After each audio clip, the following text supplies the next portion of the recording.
I'm Vic Myers. Welcome to the Resistance. You know, I'm getting kind of tired of 2025 becoming the embodiment of 1984.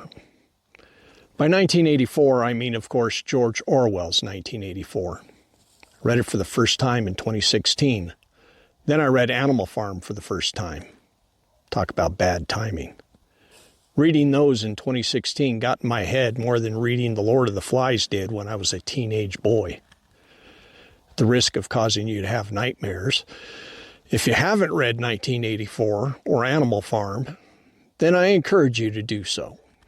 Or you can just go and read this story in the Associated Press.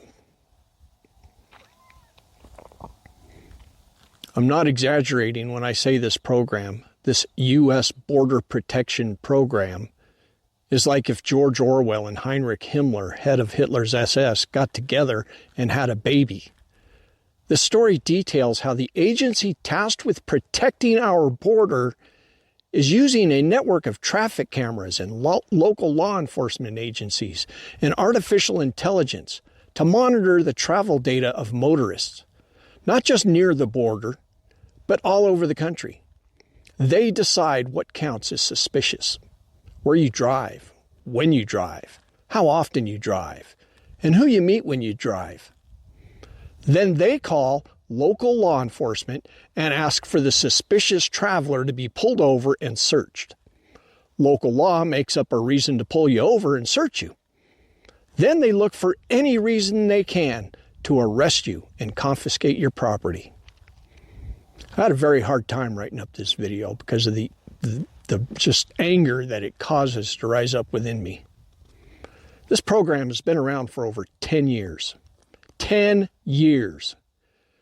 And the so-called Big Beautiful Bill put it on steroids. Our government exists to protect us from this kind of thing.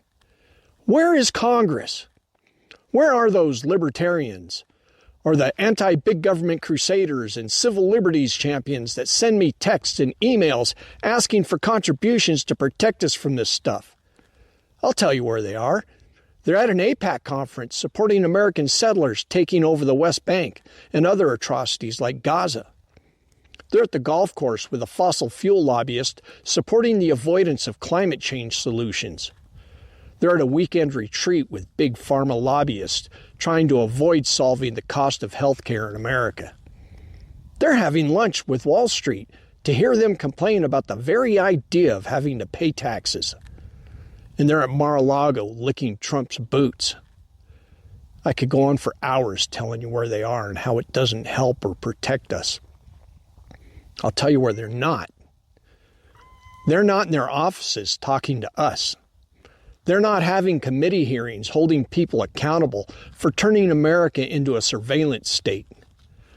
They're not actually looking at where and how our tax dollars are being spent.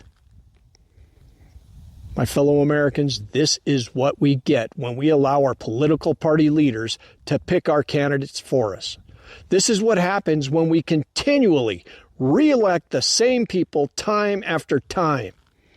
This is what happens when half of the eligible voters ignore their civic duty to vote and vote wisely. My fellow Americans, if we keep doing what we've always done, we won't keep getting what we've always got. We'll keep getting worse. Thanks for listening. Good day.